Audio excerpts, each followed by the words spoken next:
আসসালামু আলাইকুম। HSC ২৪ batch কি অবস্থা তোমাদের ভাইয়া? আশা করি অনেকেই ভালো জায়গাতে চলে গেছো, আবার অনেকেরই এখন পর্যন্ত কোথাও চান্স হয় নাই। তো তোমাদের মধ্যে যাদের হয়ে গেছে অলরেডি তাদের সকলকে স্বাগতম। বাট যাদের এখনো চান্স হয় নাই তাদের নিয়ে এই ভিডিওতে কথা বলবো।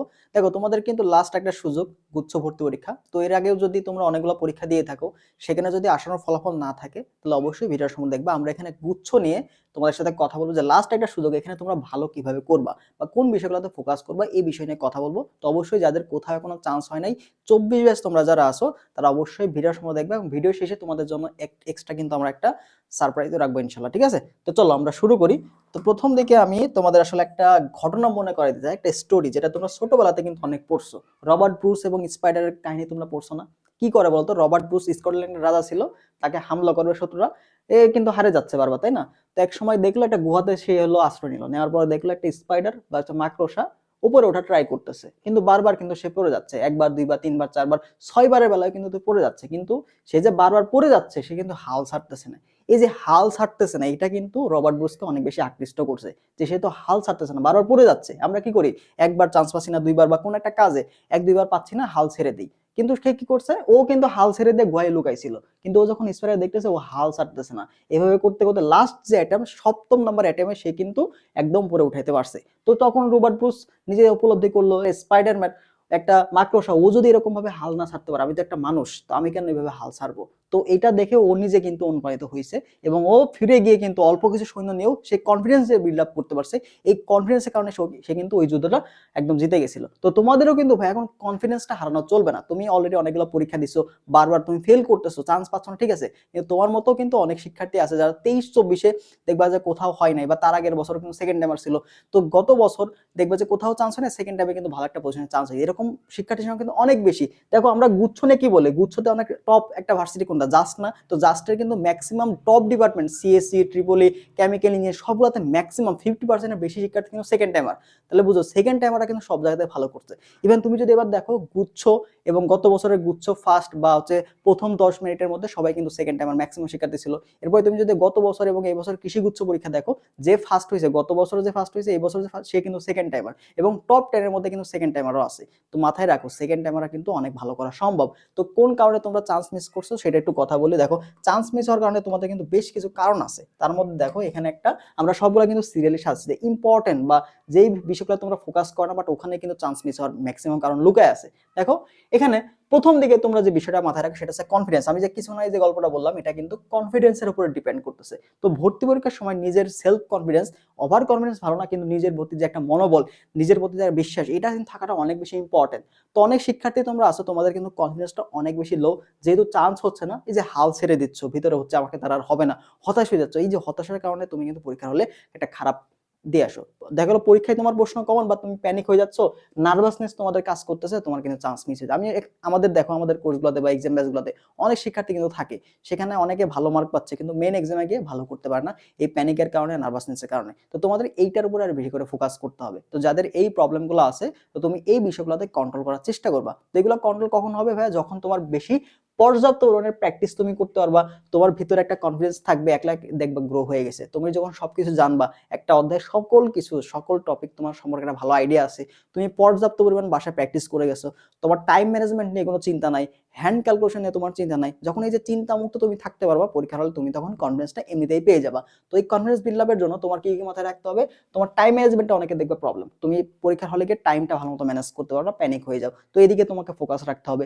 এরপর আমরা সেকেন্ড যে কারণটা, থার্ড কারণ দেখি, সেটা হচ্ছে দেখো পূর্ব অভিজ্ঞতা কাজে না লাগানো, এটা কিন্তু খুবই ইম্পর্টেন্ট। দেখো তোমরা অনেকে চান্স পাচ্ছ না, কিন্তু এই যে চান্স না পাওয়ার যে কারণটা, কি কারণে তোমার আসলে চান্স হচ্ছে না, প্রবলেমটা কোথায় ছিল, কোন বিষয়ে তোমার গ্যাপ ছিল, এটা কিন্তু তোমরা কেউ আইডেন্টিফাই করার ট্রাই করো না। তো এটা যদি তুমি একটু চেষ্টা করতে আইডেন্টিফাই করার, দেখবে যে পূর্বের যে পরীক্ষায় খারাপ হয়েছে যে কারণে, এটা যদি আমি নেক্সট পরীক্ষায় ভালো করার, ইমপ্রুভ করার চেষ্টা করি, তাহলে দেখা যায় ওখানে কিন্তু ভালো হয়ে যায়। আর এই বছর আমরা দেখলাম যে পরীক্ষাগুলো কিন্তু একটার পর একটা হয়ে গেছে, তো হয়তো তোমরা তেমন সুযোগ পাও নাই, বা এখনো তুমি যে পরীক্ষাগুলো দিছো এগুলোতে যদি প্রবলেম থেকে থাকে, যদি কোথাও গ্যাপ থেকে থাকে, এটা যদি তুমি এই যে গুচ্ছ লাস্ট পরীক্ষা, এটার আগে যদি ইমপ্রুভ করার চেষ্টা করো, এখানে তুমি কিন্তু ভালো একটা পজিশনে চান্স পাইতে পারো। দেখো 24 ব্যাচ তোমাদের কিন্তু এটা একটা লাস্ট সুযোগ, এরপরে কিন্তু আর সুযোগ নাই। এরপরে ঢাকা সেন্ট্রাল বা এগুলো আছে, কিন্তু পাবলিক ইউনিভার্সিটি, ভালো লেভেলের যে ইউনিভার্সিটিগুলো আছে, টপ ইউনিভার্সিটিগুলো, টপ সাবজেক্টের মধ্যে, এটাই কিন্তু একটা লাস্ট সুযোগ ভালো একটা ভার্সিটিতে পড়ার, ঠিক আছে? তো অবশ্যই লাস্ট একটা সুযোগে তোমাকে পূর্বের যে অভিজ্ঞতা, যেগুলো তোমার ভুল ছিল বা যেগুলো তোমার গ্যাপ ছিল, সেগুলো ভাই তোমাকে এখানে কাজে লাগাইতে হবে। তুমি সময় নষ্ট করতেছো, একদিন নষ্ট করতেছো, তোমার জন্য এটা লস। সময় নষ্ট করে কোনো লাভ হবে না। আজকের দিনটা যদি তুমি একটা অধ্যায়ে যদি রিভিশন দাও, সেটাই তোমার কিন্তু কাজে লাগবে। তো আলটিমেটলি তোমাকে মাথায় রাখতে হবে যে যাই হোক হয়ে যাক, আমাকে বারবার উঠতে থাকতে। ওই যে স্পাইডারের কথা বললাম না, মাকড়সার কথা বললাম, ও কি করছে, বারবার পড়ে যাচ্ছিল না, আবার উঠে দাঁড়াচ্ছে, বারবার পড়ে যাচ্ছে। তুমি যতবার পড়বা তোমাকে উঠে দাঁড়াইতে হবে। তো যে পড়ে গিয়ে আবার উঠে দাঁড়ায়, সেই কিন্তু লাস্ট পর্যন্ত জয় হয়। তুমি পড়ে গেছো, পরে হামা করে কাঁদতেছো, উঠার কোনো নাম নাই, তো এরকম হলে তুমি কিন্তু শিখবা না। বোঝা গেছে? তো ওটা মাথায় রাখতে হবে যে তুমি পড়তেছো, তোমাকে উঠে দাঁড়াইতে হবে। ঠিক আছে? তো পর্যাপ্ত পরিমাণে প্র্যাকটিস তোমরা অনেকেই করো না। প্র্যাকটিসের অভাব থাকার কারণে তুমি কিন্তু পরীক্ষা হলে যে প্রশ্ন প্যাটার্ন তুমি ধরতে পারো না, প্রশ্ন ধরতে পারবা না। কেন? কারণ নতুন নতুন প্রশ্ন তুমি সলভ করো নাই। তুমি যদি বেশি দেখো, একটা স্টুডেন্ট 100টা প্রশ্ন সলভ করছে আর একটা 500 প্রশ্ন সলভ করছে, ভিন্ন ভিন্ন টাইপের, একই রকম না, ভিন্ন ভিন্ন বা অন্য এক রকম প্রশ্ন টাইপ, সে 500টার মতো সলভ করছে। তো কে বেশি তোমার সাথে বেশি ক্যাপাবল হবে বলো? যে 100টা সলভ করছে, যে 100 500টা সে হবে? তুমি শিখার জন্য 100টা সলভ করো, বাট তোমাকে প্র্যাকটিসের জন্য অবশ্যই ম্যাক্সিমাম প্রশ্ন তোমাকে সলভ করতে হবে। তুমি যখন প্র্যাকটিস করবা, তখন তোমাকে সর্বোচ্চ সংখ্যক প্রশ্ন সলভ করতে হবে। ঠিক আছে? যখন তুমি শিখতেছো, তখন তুমি 100 টাইপ শিখো, বাট তুমি 100 টাইপ শিখে যে 100 টাইম সলভ করবা, তারপরে যে তুমি পারবা তা কিন্তু না। তোমাকে বেশি সংখ্যক এমসিকিউ কিন্তু সলভ করতে হবে। তো তোমাকে অবশ্যই মাথায় রাখতে হবে তোমার যেন পর্যাপ্ত প্র্যাকটিস তোমার থাকে, এবং প্র্যাকটিস যখন তুমি করবা, তখন তুমি ঘড়ি ধরে করবা। ঠিক আছে? যে আমি এত সময়ের মধ্যে দেখা গেল আমি এই যে আমাদের যে 60 মিনিট, এই 60 মিনিটের মধ্যে আমি 100টা এমসিকিউ সলভ করতে পারছি কিনা, বা আমি 80টা এমসিকিউ সলভ করতে পারতেছি কিনা। তো এরকম তুমি টাইমটা ধরে রাখবা যে আমি সময়টা ম্যানেজ করতে পারতেছি না, এবং নির্দিষ্ট টাইমের মধ্যে আমি প্রশ্নগুলো সলভ করতে পারতেছি না। তো শুধু প্রশ্ন সলভ করা পারলেই হবে না। তোমাকে যদি ঘরে বসায় রাখি, তুমি 3-4 ঘন্টা মিলে ওই 60টা এমসিকিউ সলভ করলে, 100টা এমসিকিউ, লাভ হবে? লাভ হবে না। তোমাকে নির্দিষ্ট সময়ের মধ্যে তোমাকে প্রশ্ন সলভ করা, তোমাকে বাসা থেকেই প্র্যাকটিস করতে হবে। পরীক্ষার হলে গিয়ে তুমি তো এটা এক্সপেরিমেন্ট করতে পারবা না, কারণ একদিনে তুমি কি আর পারবা? তোমাকে দিনে দিনে এটা নিজের মধ্যে খাপ খাইয়ে নিতে হবে। ঠিক আছে? এরপরে যে বিষয়টা থাকে সেটা হচ্ছে বেসিক কনসেপ্টের সমস্যা। তো যাদের কনসেপ্টের প্রবলেম, এটা তো ভিন্ন কথা। তোমার একটা অধ্যায় ভালো মতো শেষ হয় না, তো তুমি আলটিমেটলি তো ভালো পারবা না।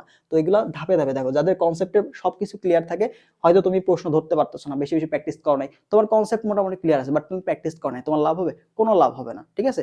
তো আমাদের যদি কনসেপ্টে তোমাদের সমস্যা থাকে, সেটা হচ্ছে মানে প্রথম স্টেপ, একদম রুট, ওই যে গোড়ায় গন্ডগোল বলে না, তো এটা হচ্ছে তোমার গোড়া। তো তোমার যদি কনসেপ্টেই সমস্যা থাকে, তো তুমি উপরের দিকে তো যাইতেই পারবে না। ঠিক আছে? এগুলো আগেই বাদ। তাহলে কনসেপ্টে যদি সমস্যা থেকে থাকে, কোনো একটা অধ্যায় থাকতেই পারে, তাই না? কোনো একটা অধ্যায় সমস্যা তোমার থাকতেই পারে। তো চেষ্টা করো, যদি তোমার ফিজিক্সের প্রবলেম থাকে, মনে করো ফিজিক্স তুমি ভালো করতেই পারতেছো না, তো বাকি যে সাবজেক্টগুলো, সেগুলো তুমি ভালো করার চেষ্টা করো। তো তোমাদের 4টা যে বিষয় আছে, এই 4টা 25 মার্ক করে কত 100 মার্কে তোমাদের এক্সাম হবে, 100টা এমসিকিউ থাকবে। তো 100টা এমসিকিউ এর মধ্যে যে তোমাকে 100টাই ভালো করতে হবে তা তো না।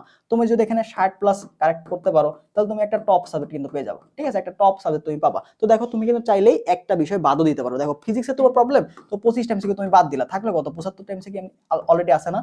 অলরেডি আছে। তো তুমি যদি কোনো একটা বিষয়ে দুর্বল থাকো, যদি তুমি ম্যাথে দুর্বল থাকো বা ফিজিক্সে দুর্বল থাকো, যেটাতে দুর্বল আছো ওইটা ইমপ্রুভ করার চেষ্টা করো, এবং তার পাশাপাশি বাকি যে সাবজেক্টগুলো আছে সেগুলো তুমি স্ট্রং জোন রাখার চেষ্টা করো। তো যাদের বায়োলজিতে মনে করো স্ট্রং, অনেক শিক্ষার্থী আছে বায়োলজিতে কিন্তু অনেক ভালো পারে, পরীক্ষা দিলে সে 20 প্লাস পাচ্ছে। তো বায়োলজিতে তুমি একটা আরো বেশি স্ট্রং করো, কেমিস্ট্রিতে তুমি আরো বেশি স্ট্রং হও, তাহলে অপর যে সাবজেক্ট ফিজিক্স যখন দাগাবা বা ম্যাথ যখন দাগাবা, তখন তুমি এই দুটাতে ঢিলা দিতে পারো, কারণ এখানে তোমার অলরেডি 50 মার্ক আছে। তো 50-এর মধ্যে তুমি যদি এখানে 40 তুলতে পারো, তাহলে বাকি যদি এই দুইটার মধ্যে 50-এর মধ্যে তুমি 20 তুলতে পারো, দেখো তোমার কিন্তু 60 মার্ক হয়ে গেছে।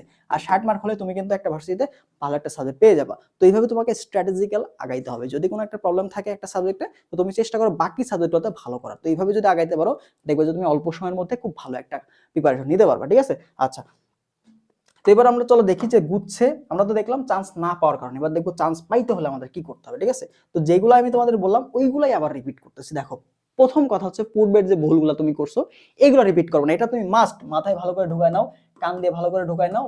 তোমার যে পড়ার টেবিল, তার সামনে তুমি লেখা রাখো যে আমার পূর্বে এই ভুলগুলো ছিল, আমি এই ভুলগুলো এই পরীক্ষাতে করবো না। তো তুমি যদি জাস্ট একটা পয়েন্টে যদি ভালো মতো মানে চলতে পারো, তোমার গুচ্ছতে ভালো করা সম্ভব। ঠিক আছে? জাস্ট তুমি পূর্বের যে ভুলগুলো করছো, আগে যে এতগুলো এক্সাম দিছো, কেন হইতেছে না, প্রবলেমটা কোথায়, এক্সাক্ট প্রবলেমটা যদি বুঝতে পারো, বুঝে আমি যেগুলো বললাম ওইগুলোর মধ্যে তোমাদের কারণ থাকবে অবশ্যই। তো ওইটা তুমি এই নেক্সট পরীক্ষাতে তুমি করবা না, এবং এটার উপর বেশি বেশি প্র্যাকটিস। দেখো, প্র্যাকটিসের ভাই বিকল্প নাই। তুমি যত বেশি পড়বা, পড়ার পাশাপাশি তোমাকে নিজে নিজে প্র্যাকটিসটার দিকে বেশি ইম্পর্টেন্স দিতে হবে। তুমি একটা কনসেপ্ট পড়তেছো, পড়ে ওটা নিজে যে সলভ করার চেষ্টা করবা। যদি সলভ করতে পারো, দেখবা যে তোমার অনেক বেশি কিন্তু কনফিডেন্স লেভেল হাই হয়ে যাচ্ছে। ঠিক আছে? তো এইভাবে তোমার হয়তো প্রথমে একটা প্রশ্ন সলভ করতে 10টা প্রবলেম সলভ করতে তোমার 20 মিনিট লাগতেই পারে। তো তুমি আস্তে আস্তে কমাও। প্রথমে দেখবে যে তোমার 20 মিনিট লাগবে, তারপরে 15 মিনিট লাগবে, এরপর 10 মিনিট লাগবে, এভাবে আস্তে আস্তে সময়টা কমানোর চেষ্টা করবা। একবারে হুপ করে তুমি কিন্তু দেখবে যে 60 মিনিটে তুমি এত 100টা এমসিকিউ দাগাতে পারবা না। তোমাকে ধাপে ধাপে আগাইতে হবে। ঠিক আছে? আজকে হয়তো তুমি 60 মিনিটে 50টা এমসিকিউ দাগাচ্ছ, কালকে হয়তো 60 মিনিটে তুমি 55টা দাগাবা, তারপরের দিন 60 মিনিটে তুমি হয়তো 60টা দাগাবে। এভাবে তোমাকে আস্তে আস্তে ধাপে ধাপে গাইতে হবে। একবারে তুমি গাছের মাথায় উঠতে পারবে না, তোমাকে ধাপে ধাপে উঠতে হবে। তো এটা মাথায় রাখবা। তো তুমি যখন প্র্যাকটিস করবা তখন প্রশ্নটা বুঝে নিজে নিজে সলভ করার চেষ্টা করো, এবং এখানেও অবশ্যই ঘড়ি ধরে করবা, ঠিক আছে? কারণ টাইমটা সম্পর্কে তোমার অবশ্যই জানতে হবে। টাইম ম্যানেজমেন্ট ভাই প্রতি পরীক্ষায় অনেক বেশি কাজে দিবে, ঠিক আছে? তো এটা মাথায় রাখার চেষ্টা করবা। এরপর গুরুত্বপূর্ণ যে টপিকগুলো সেগুলোর কনসেপ্ট এখনো যাদের প্রবলেম আছে, তো কনসেপ্টটা ভাই ক্লিয়ার রাখবা, ঠিক আছে? এখানে দেখবা অনেকগুলো শর্টকাট তুমি পাবো, প্রত্যেকটা বিষয়ে শর্টকাট আছে। এই শর্টকাটগুলো তুমি মাথায় রাখার চেষ্টা করবা, কিভাবে খুবই অল্প সময়ের মধ্যে আমার প্রশ্নগুলো আমি সলভ করতে পারি, এই বিষয়গুলোতে তুমি খেয়াল রাখবা।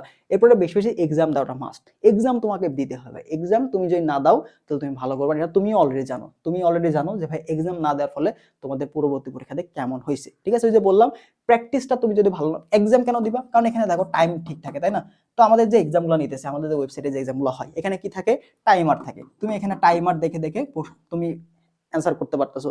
এখানে কি থাকে? নেগেটিভ মার্কিং কাউন্ট করা থাকে। তো তোমার যে নেগেটিভ মার্কিংটা সেটা তুমি কমাইতে পারতেছো, তাইলে নেগেটিভ মার্কিং ট্র্যাক করতে পারছো। এই যে এগুলো সুযোগটা তুমি কিন্তু এক্সাম বেসেই পাচ্ছ। তো এক্সামগুলো তুমি যদি না দাও তাহলে আলটিমেটলি তুমি কিন্তু এই যে সময় ধরে প্র্যাকটিস করা, নেগেটিভ মার্কিং কেমন আসছে এটা কন্ট্রোল করা, এই জিনিসগুলো তুমি ফোকাস রাখতে পারবে না, ঠিক আছে? তো আমি ভিডিওর শুরুতে বলছিলাম না তোমাদের জন্য একটা সারপ্রাইজ থাকবে। সারপ্রাইজটা হচ্ছে আমাদের যে গুচ্ছক এক্সাম ব্যাচটা আছে এটার ফি কিন্তু 350 টাকা। বাট তোমরা যারা second timer, only for second টাইমারদের জন্য আমরা এখানে বেশ কিছু ডিসকাউন্ট রাখবো, ঠিক আছে? তো কত ডিসকাউন্ট রাখবো এটা তোমরা আমাদের হোয়াটসঅ্যাপে যোগাযোগ করবা। যাদের প্রবলেম আছে, টাকার সমস্যা আছে, কোথাও ভর্তি হতে পারছো না, তাদের জন্য এটা একটা বড় একটা সুযোগ, কারণ আমরা এই সুযোগটা তোমাদের এখানে দিব। অলরেডি কিন্তু আমাদের এক্সাম শুরু হয়ে গেছে, প্রায় 6টার মতো এক্সাম হয়ে গেছে, ঠিক আছে? 6 দিন ধরে শুরু হয়ে গেছে।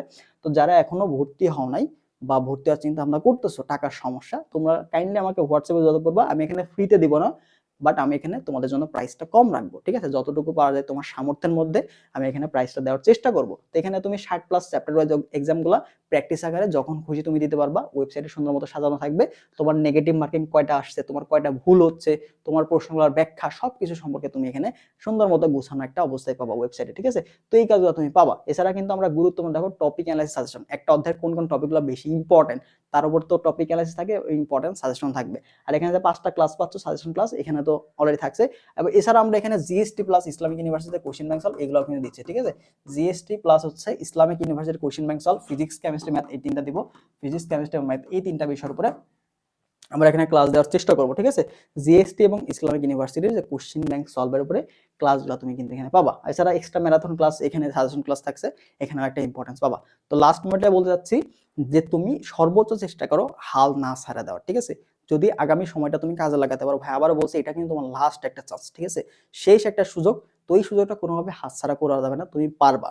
তুমি এতগুলা পরীক্ষা দিচ্ছ, তোমার অনেক বেশি অভিজ্ঞতা আছে, তুমি পড়াশোনা প্রথম থেকে করতেছো, বাকিদের থেকে 25 বছর থেকে তোমাদের অভিজ্ঞতা, তোমাদের প্রিপারেশন অনেকটাই কিন্তু বেশি ভালো। জাস্ট তুমি নার্ভাস হবা না, তুমি হাল ছাড়বা না, দেখবে যে তুমি অবশ্যই কুচ্ছায় একটা ভালো সিট নিশ্চিত করতে পারবা। নিজের প্রতি কনফিডেন্স রাখো যে আমি পারবো, আমাকে পারতে হবে। যদি একটা সিটও কেউ পাই সেটা যেন আমি হই, এরকম ভাবে তোমার কনফিডেন্স থাকতে হবে। কোন একটা সাবজেক্টে তোমার প্রবলেম, বাকি সাবজেক্টগুলো ভালো করে পড়ো। দেখো তুমি যদি 25 মার্ক বাদও দাও তাও তুমি কিন্তু 75 মার্ক পাচ্ছ। ওখানে যদি তুমি 60+ পাও তাও তোমার কিন্তু ভালো হবে, মাথায় রাখো। তো তুমি একটা দুইটা চ্যাপ্টার ভালো নাওই পারতো, জৈব রসায়ন তুমি নাই ভালো পারতো, বাদ দাও। 10টা এমসিকিউ আসবে তো বাদ দাও, থাকে কটা? 90টা থাকে না? তো 90টার মধ্যে তুমি দাগাও। তো ভাই সোজা করতে হবে সবকিছু, ঠিক আছে? এত কঠিন করা যাবে না, স্ট্র্যাটেজিক্যাল আগাও, ঠিক আছে? অনেকে জৈব রসায়ন ইসিপ করে কিন্তু ভার্সিটি চান্স পাচ্ছে, ভালো করতেছে, ঠিক আছে? এমন না যে তোমার ওই অন্তরীকরণ বাদ দিয়ে অনেকে চান্স পাচ্ছে, যোগজীবন বাদ দিয়ে অনেকে চান্স পাচ্ছে। তো চান্স পাওয়া সম্ভব। বাকি বিষয়গুলোতে তুমি যদি একটা দুর্বল হও, বাকিগুলোতে তোমার ভালো করতে হবে, ঠিক আছে? তো এই বিষয়টা একটু খেয়াল রাখার চেষ্টা করবা, ওকে? তো যারা হাল ছাড়া যাবে না, ঠিক আছে? গুচ্ছে তুমি যদি একটা সিট প্রার্থী দাও তো তুমি হাল ছাড়বা না, ধৈর্যটা হারাবা না, তাহলে দেখবে যে গুচ্ছে তুমি ভালো করতে পারবা, ঠিক আছে? আর যারা এক্সাম ব্যাচটা চাচ্ছ, একটা ডিসকাউন্ট অফার চাচ্ছ, তারা কষ্ট করে হোয়াটসঅ্যাপে যোগাযোগ করো, আমি এখানে তোমাদের ডিটেলসটা জানাই দেবো, ঠিক আছে? তো ভালো থাকো সবাই, দেখা হয় পরবর্তী ভিডিওতে। আল্লাহ হাফেজ।